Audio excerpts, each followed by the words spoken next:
Another 5-minute mystery.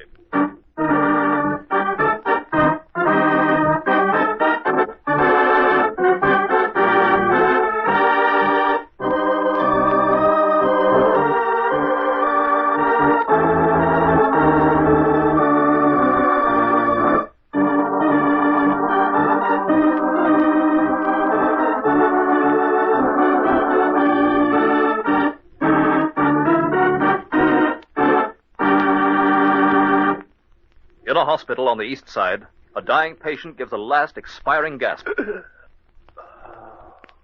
He's gone. Slipped through my fingers like water running through a sieve. It's not your fault, Dr. Grant. You've done everything you could. The hospital's certainly not failed to do... Nurse, this man should never have died. Something's wrong. I don't know what it is, but I'm sure that James Towner here did not die of the ailment he came to this hospital for. Nurse, I'm going to get permission to perform an autopsy.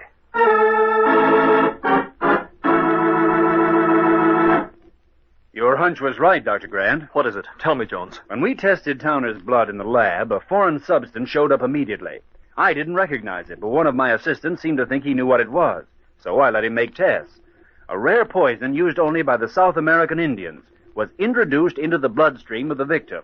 It killed him, all right. But that's impossible, Dr. Grant. Jones, did your man say whether this poison could have been taken through food or... I thought of that, too.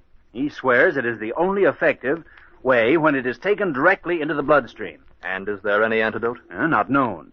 My man says the Indians obtain a certain immunity by injecting themselves with small amounts over a long period of time. How could that poison have gotten into Towner's bloodstream? Doctor, I was with the patient every minute he was here. I could swear he had nothing intravenous during the whole time except the transfusions. 2 of them, which you ordered yourself. The transfusions? Who was the donor? Mr. Harkness, a friend of Towner's, happened to be visiting him. The friend immediately offered him blood. Towner was grateful and accepted. Harkness said something about its being the least he could do. We tested his blood and found it the right type, so we did the transfusion. I think we ought to investigate Harkness. But, Dr. Grant, I'm positive that Mr. Harkness did not even touch Mr. Towner during the whole time of his illness. If what I'm thinking is true, Harkness had something to do with the death of James Towner just the same. Well, we were certainly lucky, Doctor. There's no question about it. Harkness is your man. I knew it. I've had Harkness investigated by the police. He's mentioned in Towner's will, gets the whole estate. The police have searched his apartment and found just what I expected. I feel my medical judgment has been vindicated, Jonesy. You're right, Doctor.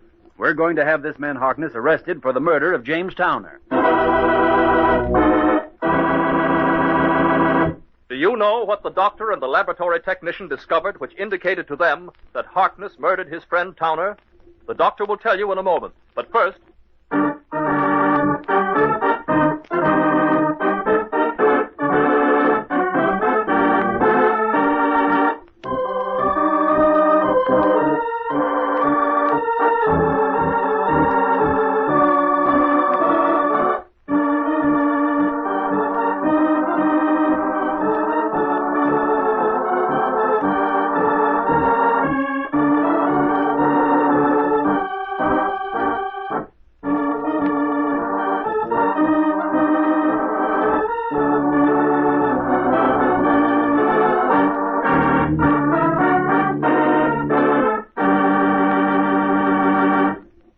And now, back to our story. Well, Doctor, what have you found?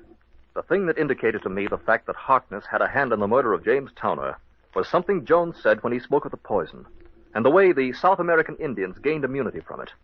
I deduced that probably, against the chance that his so-called friend would need a transfusion, Harkness had so immunized himself over a period of time. If he had, the poison would still be in his blood in some quantity, small perhaps, but enough to react unfavorably on Towner in his condition. A police search verified my hunch. And now, Harkness is being tried for one of the most unusual murders that has ever come to my attention.